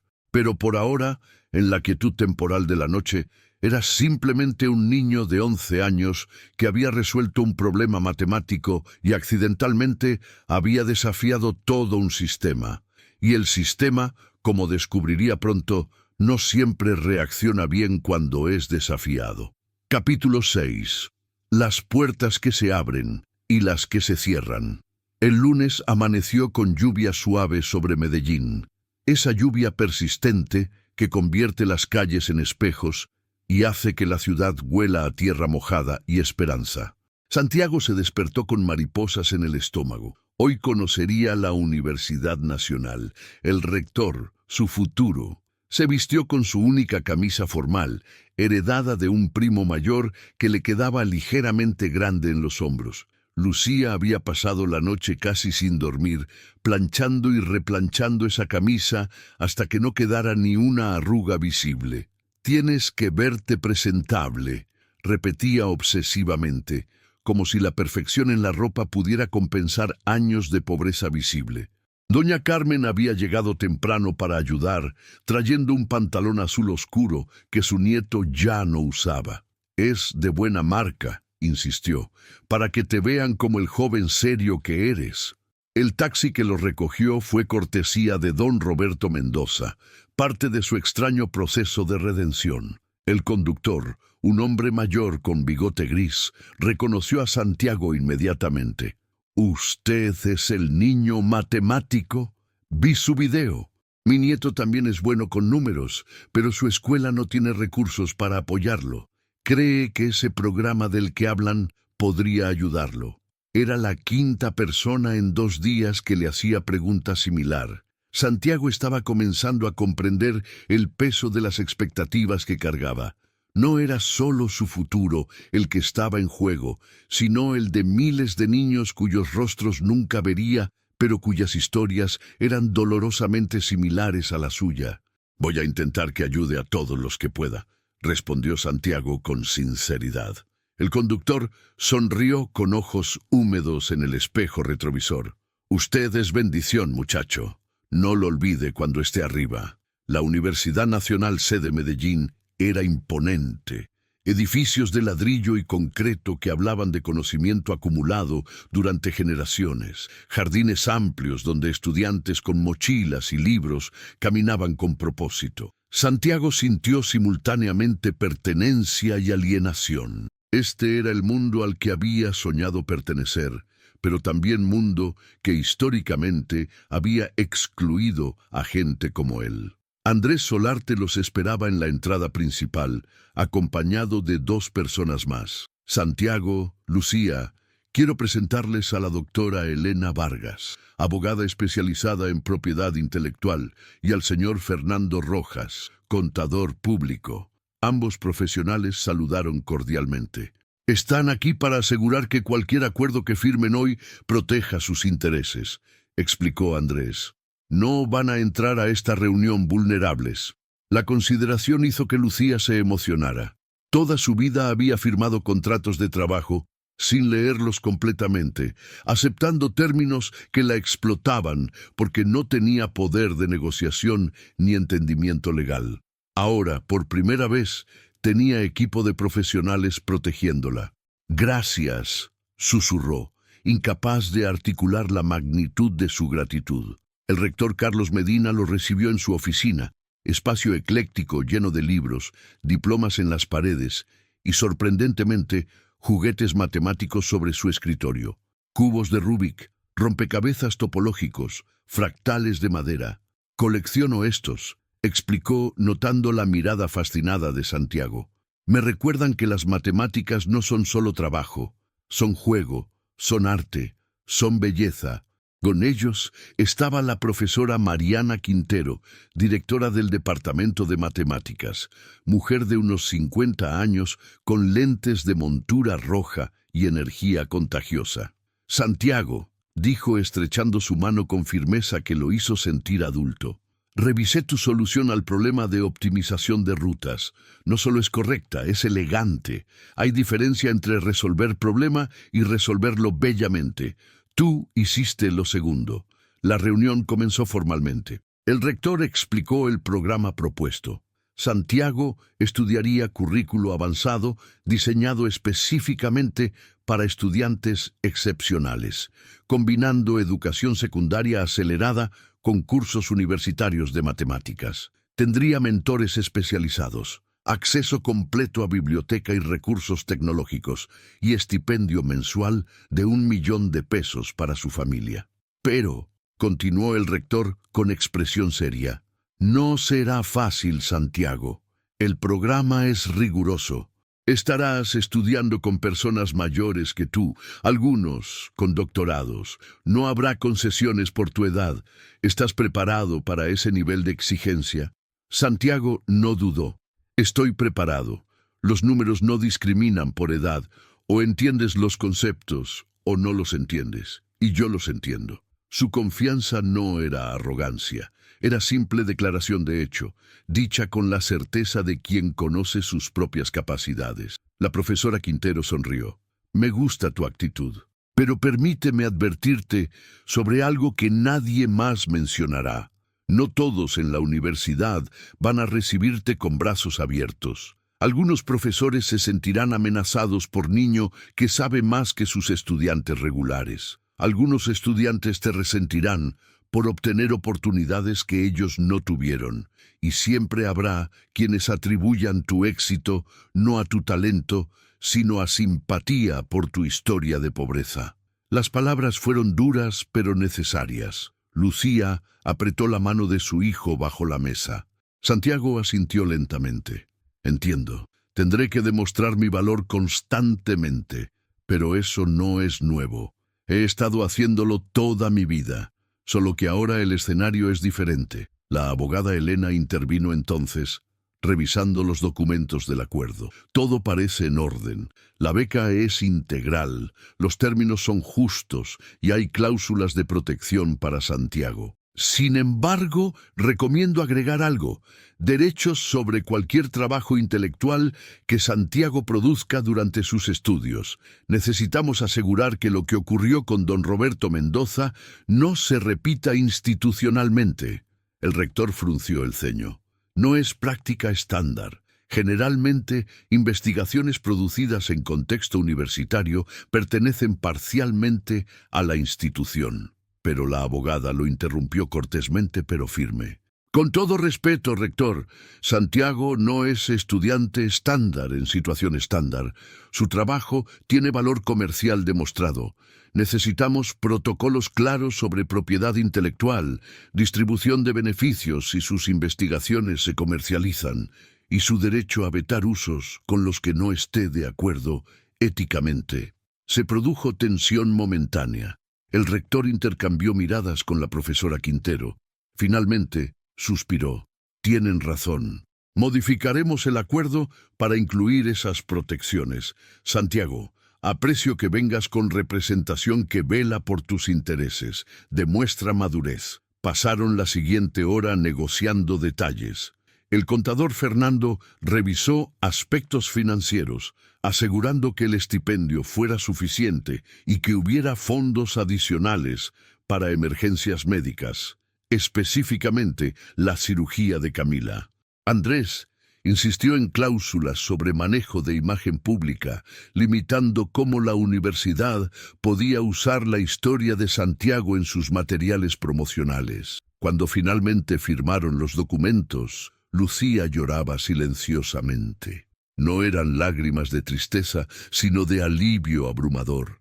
El peso de años luchando sola, trabajando hasta el agotamiento, viendo a sus hijos con potencial sin poder darles oportunidades, finalmente se aliviaba. Gracias, repetía una y otra vez. Gracias por ver a mi hijo.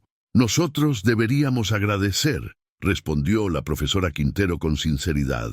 Estudiantes como Santiago nos recuerdan por qué existe la educación pública, para encontrar diamantes en cualquier parte donde existan, sin importar envoltorio económico. Después de la reunión formal, la profesora Quintero llevó a Santiago en tour por el departamento de matemáticas. Laboratorios computacionales con equipos que Santiago solo había visto en videos de YouTube.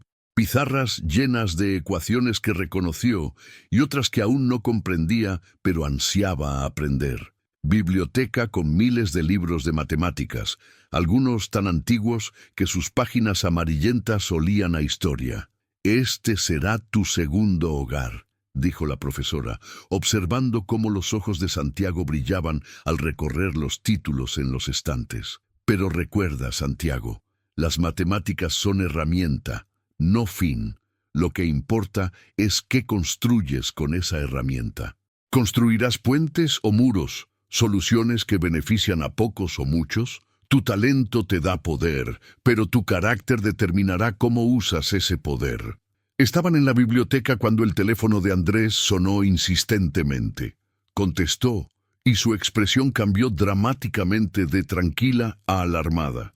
«Enciende las noticias», ordenó con voz tensa. Ahora. Corrieron a la sala común, donde estudiantes miraban televisor grande montado en la pared. El noticiero nacional transmitía historia que hizo que el estómago de Santiago se hundiera. «Controversia rodea al niño prodigio Santiago Ríos», decía la presentadora con expresión grave. Fuentes anónimas de su escuela anterior cuestionan la autenticidad de su trabajo. Maestros sugieren que el niño pudo haber recibido ayuda externa o incluso haber plagiado soluciones de Internet. Imágenes de su escuela pública aparecieron en pantalla. Una maestra que Santiago reconoció como la señora Alicia, quien había sido amable con él, era entrevistada. «Santiago es buen estudiante», decía con expresión incómoda. «Pero resolver problemas de ingeniería universitaria parece improbable para un niño sin recursos para estudios avanzados. Es sospechoso que de repente pueda hacer algo que profesionales no pudieron». Santiago sintió el mundo girando bajo sus pies. Después de todo, después de demostrar su valor, todavía cuestionaban su legitimidad. «Es mentira», susurró, voz quebrándose. Yo resolví ese problema. Yo pasé años estudiando por mi cuenta. ¿Por qué me harían esto? La profesora Quintero apagó el televisor con movimiento brusco. Su rostro mostraba furia controlada. Porque, dijo con voz de acero, la sociedad prefiere creer que el talento es fraude antes que admitir que el sistema falla en identificar y nutrir ese talento cuando viene de lugares inesperados. Es más cómodo desacreditar al niño excepcional que cuestionar por qué ese niño no fue descubierto antes. Andrés ya estaba en el teléfono, llamando a periodistas, exigiendo retracciones, amenazando con demandas por difamación. La abogada Elena tomaba notas furiosas, preparando respuesta legal. Y Santiago, en medio del caos, se sentó en una silla con expresión distante. «Siempre va a ser así, ¿verdad?», preguntó a nadie en particular.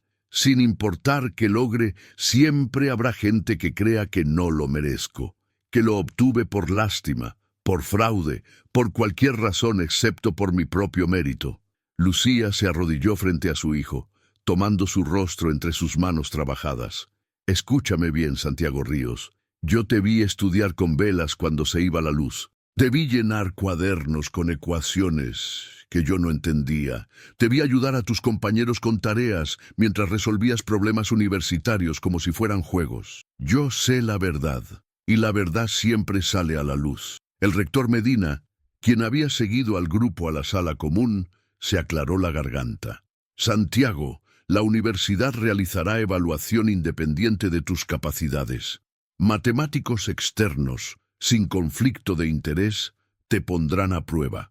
Y cuando demuestres públicamente lo que ya sabemos en privado, estas acusaciones se convertirán en vergüenza para quienes las hicieron». «¿Cuándo?», preguntó Santiago, enderezándose en la silla. Su voz ya no temblaba. Había pasado de devastación a determinación. «¿Cuándo puedo demostrar que dicen mentiras?». La profesora Quintero sonrió con orgullo feroz. «¿Qué tal mañana? Transmisión en vivo.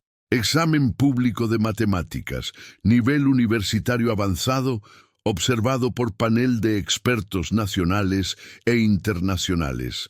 Le mostraremos al país de qué está hecho Santiago Ríos». Y en ese momento, rodeado de personas que finalmente creían en él, defendiéndolo contra un mundo que prefería dudar antes que admirar, Santiago Ríos supo que la batalla más difícil no había sido resolver el problema matemático. Era demostrar una y otra vez que merecía estar en espacios que históricamente nunca fueron diseñados para alguien como él. Pero estaba listo para esa batalla, y esta vez la pelearía en sus propios términos. Capítulo 7. La demostración final. El auditorio principal de la Universidad Nacional estaba completamente lleno. 500 sillas ocupadas por estudiantes, profesores, periodistas y ciudadanos curiosos que habían seguido la historia de Santiago Ríos desde que se viralizó. Cámaras de 5 canales de televisión nacional capturaban cada ángulo. Reporteros de medios internacionales, atraídos por la controversia, habían volado desde otros países para presenciar lo que algunos llamaban el juicio del niño prodigio. En el escenario, bajo luces brillantes que hacían sudar incluso en la mañana fresca, había una mesa simple, una silla, una pizarra blanca enorme y nada más, sin computadoras, sin calculadoras, sin ayudas tecnológicas. Solo un niño de 11 años, marcadores de colores y su mente. Santiago esperaba tras bambalinas, vestido con la misma camisa que había usado el día anterior, ahora un poco arrugada por el nerviosismo con el que había dormido sobre ella. Lucía le apretaba la mano, sus propias manos temblando más que las de su hijo. «No tienes que hacer esto», susurraba por 5ª vez. «Podemos irnos, buscar otro camino». Pero Santiago sacudió la cabeza. «Sí tengo que hacerlo, mamá. No por mí, sino por todos los niños que vendrán después. Si huyo ahora, confirmo sus dudas. Si demuestro mi capacidad públicamente, abro puerta para que otros también sean creídos». Su voz era firme, pero sus ojos traicionaban el miedo que sentía. Era solo un niño, después de todo, a punto de ser examinado como espécimen científico frente a audiencia nacional. Doña Carmen, quien había insistido en acompañarlos, le dio un abrazo que olía a canela y amor maternal. San Judas Tadeo te protege, mijo, y yo también. Le entregó una medalla pequeña que Santiago guardó en su bolsillo como talismán, no por superstición, sino por el consuelo de saber que alguien rezaba por él. El rector Medina salió al escenario para presentar el formato. Hoy realizaremos evaluación pública e independiente de las capacidades matemáticas de Santiago Ríos, anunció con voz que resonó en los parlantes. Un panel de 5 matemáticos, 3 nacionales y 2 internacionales conectados por videoconferencia, presentarán problemas de dificultad creciente. Santiago tendrá tiempo limitado para resolver cada uno, y su proceso será visible para todos. No habrá edición, no habrá pausas, no habrá segundas oportunidades.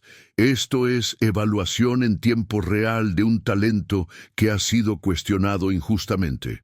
La última frase provocó murmullos en la audiencia, algunos aplausos, algunos abucheos. El país estaba dividido. Para unos, Santiago era héroe. Para otros, fraude conveniente que permitía a la élite sentirse bien sobre desigualdad sin cambiar nada estructuralmente. El panel de matemáticos apareció en pantalla grande. 3 rostros en vivo en el auditorio. La profesora Quintero, el doctor Ramírez de la Universidad de los Andes y el doctor Castillo de la Universidad de Antioquia. 2 rostros por video. El doctor Chen desde MIT en Estados Unidos y la doctora Fernández desde Universidad Complutense de Madrid. Todos con credenciales impresionantes, publicaciones en revistas internacionales, décadas de experiencia. Y todos mirando con mezcla de escepticismo y curiosidad al niño que estaba a punto de evaluarse. «¡Que pase Santiago Ríos!», anunció el rector. Los aplausos fueron disparejos, algunos entusiastas, otros apenas corteses. Santiago caminó al escenario con pasos que intentaban ser seguros, pero se sentían inciertos. Las luces eran más brillantes de lo que había imaginado. La audiencia era más grande de lo que había esperado. El silencio expectante era ensordecedor. Se sentó en la silla, ajustó el micrófono de solapa que le habían colocado y miró directamente a las cámaras. «Estoy listo», dijo con voz que solo tembló ligeramente. El doctor Ramírez presentó el primer problema. «Santiago, este es problema de cálculo diferencial, nivel universitario segundo año. Dado este sistema de ecuaciones diferenciales, la ecuación apareció proyectada en pantalla gigante detrás de él, encuentra la solución general del sistema y describe el comportamiento de las soluciones en el infinito. Tiempo, 15 minutos. Santiago se puso de pie, tomó un marcador azul y comenzó a escribir en la pizarra. Su letra era clara, metódica. Primero identificó el tipo de sistema, luego calculó valores propios de la matriz asociada. Después encontró vectores propios y finalmente construyó la solución general usando exponenciales matriciales. Explicaba cada paso en voz alta, no porque se lo pidieran, sino porque era su forma natural de pensar, verbalizando el proceso. Los valores propios son complejos conjugados, narró mientras escribía, lo que significa que las soluciones son espirales. El término real negativo indica que las espirales convergen al origen. El sistema es asintóticamente estable. Terminó en 11 minutos, volteándose para enfrentar al panel con expresión que preguntaba silenciosamente, ¿era suficiente? El doctor Ramírez verificó los cálculos con su propia tablet, comparando paso por paso. Su expresión seria se suavizó gradualmente. Correcto. Completamente correcto. Y la explicación geométrica del comportamiento asintótico demuestra comprensión profunda, no memorización mecánica. Miró a Santiago con respeto naciente. Bien hecho. El segundo problema vino de la doctora Fernández desde Madrid. Ahora algo más abstracto, Santiago. Teoría de números. Demuestra que existen infinitos primos de la forma 4n+1. Tiempo, 20 minutos. Este era más difícil. Requería no solo cálculo, sino pensamiento creativo, construcción de argumentos lógicos. Santiago cerró los ojos momentáneamente, organizando sus pensamientos. La audiencia esperaba en silencio tan tenso que se podía escuchar la respiración colectiva. Cuando abrió los ojos comenzó a escribir. Usó demostración por contradicción. Asumiendo que solo existían finitos primos de esa forma, luego construyó número que forzosamente tenía que tener factor primo de forma 4n+1, no incluido en la lista finita, llegando a contradicción. Su argumento era elegante, casi artístico en su economía lógica. La clave, explicó mientras escribía la conclusión, es que productos de números forma 4n+1 son también forma 4n+1. Pero números forma 4n+3 multiplicados dan forma 4n+1.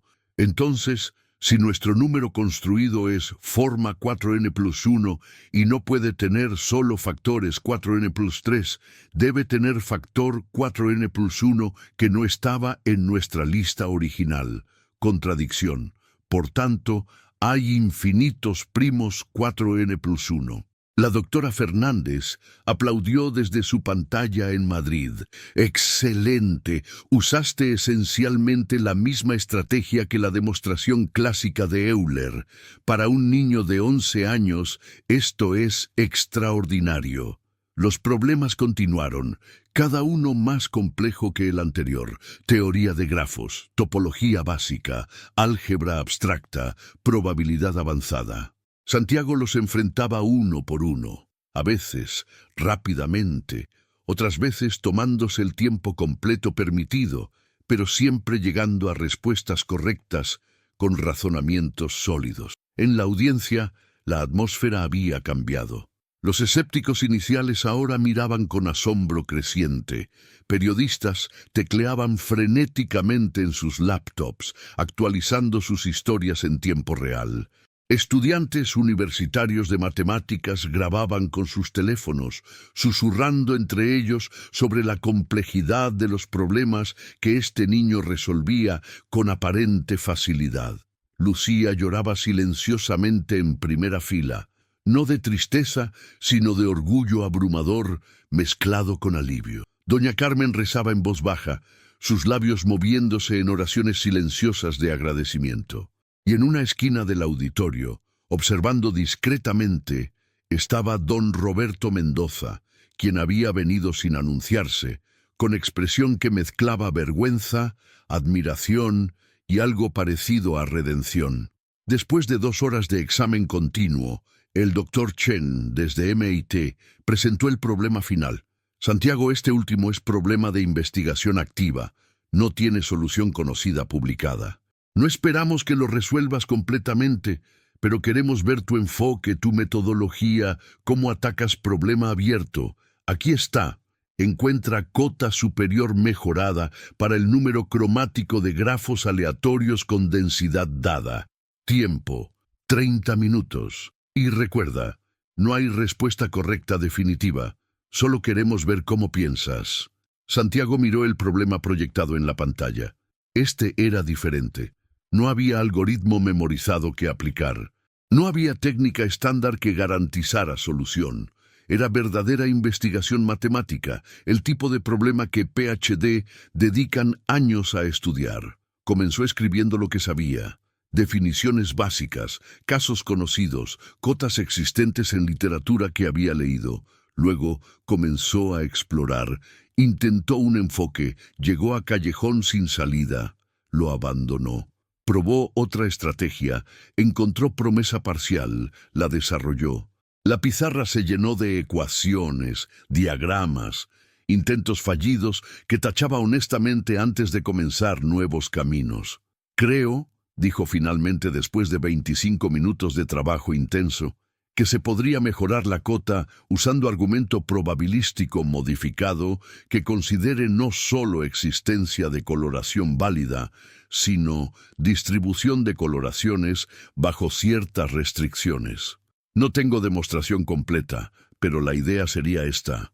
Esbozó la estructura de argumento potencial, señalando dónde faltaban piezas, qué lemas necesitarían probarse, qué suposiciones requerían verificación.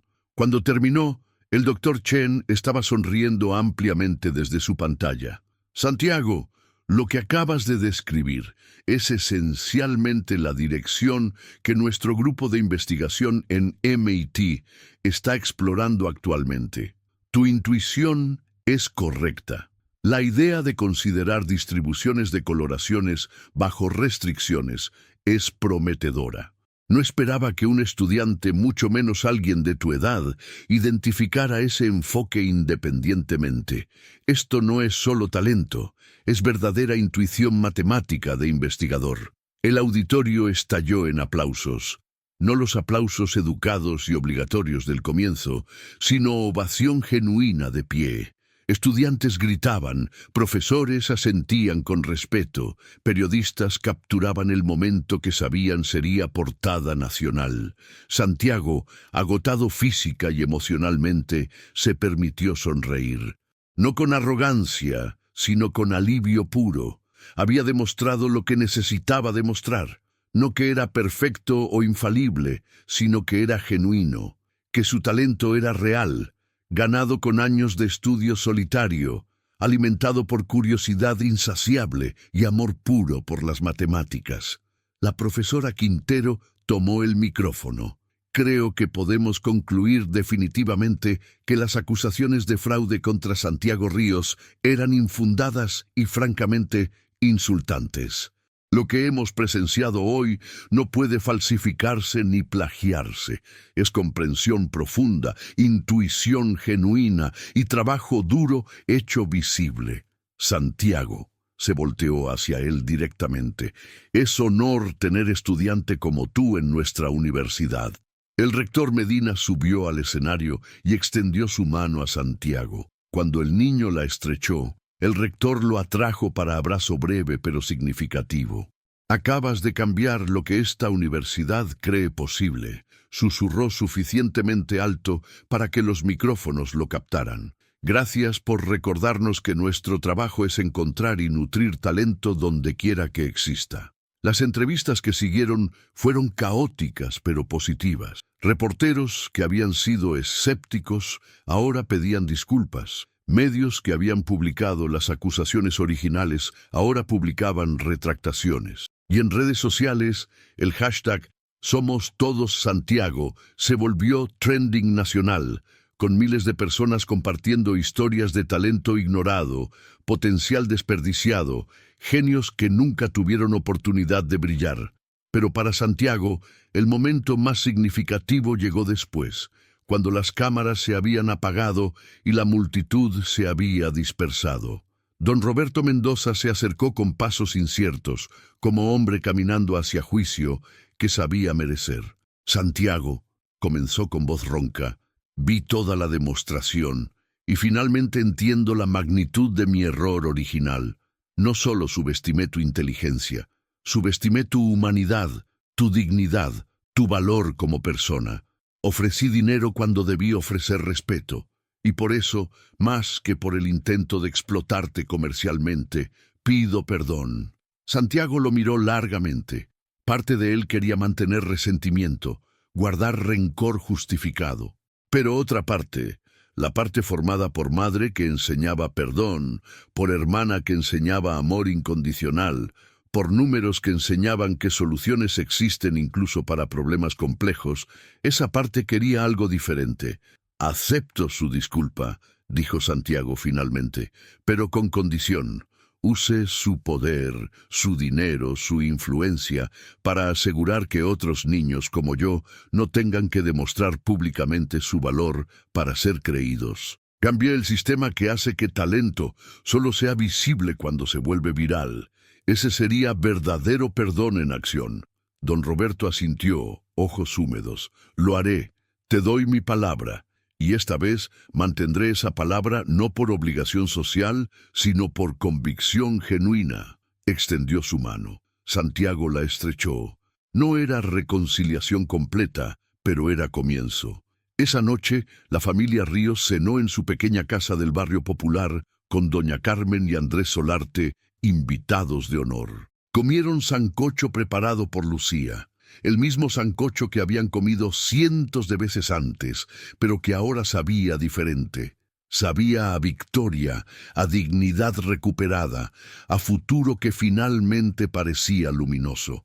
Camila, sentada en las piernas de Santiago, preguntó con voz de niña sabia más allá de sus años: «Santi, ahora que todos saben que eres inteligente, ¿qué vas a hacer con eso?». Santiago la abrazó, pensando en la pregunta. «Voy a estudiar», respondió finalmente. «Voy a aprender todo lo que pueda. Y cuando sepa suficiente, voy a construir puentes, no muros. Voy a buscar más niños como yo, escondidos en barrios donde nadie mira, y voy a ayudar a que también brillen. Porque una estrella sola es bonita, pero cielo lleno de estrellas es magnificente».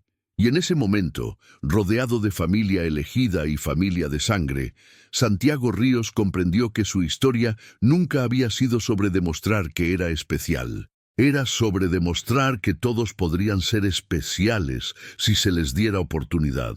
Su talento había abierto puerta, pero su propósito sería mantener esa puerta abierta para quienes vendrían después. Las matemáticas le habían enseñado que cada problema tiene solución si se busca con suficiente persistencia. La vida le había enseñado que cada persona tiene valor si se mira con suficiente atención. Y ahora, con recursos, educación y plataforma que nunca había soñado posible, tenía oportunidad de aplicar ambas lecciones para cambiar vidas. El niño matemático de Medellín había pasado la prueba más difícil, no la de demostrar su inteligencia, sino la de mantener su humanidad intacta mientras el mundo intentaba convertirlo en símbolo. Y al hacerlo, había demostrado que el verdadero genio no reside solo en resolver ecuaciones, sino en recordar que detrás de cada número, cada variable, cada problema, siempre hay personas. Y esas personas, todas ellas, merecen ser contadas. Fin.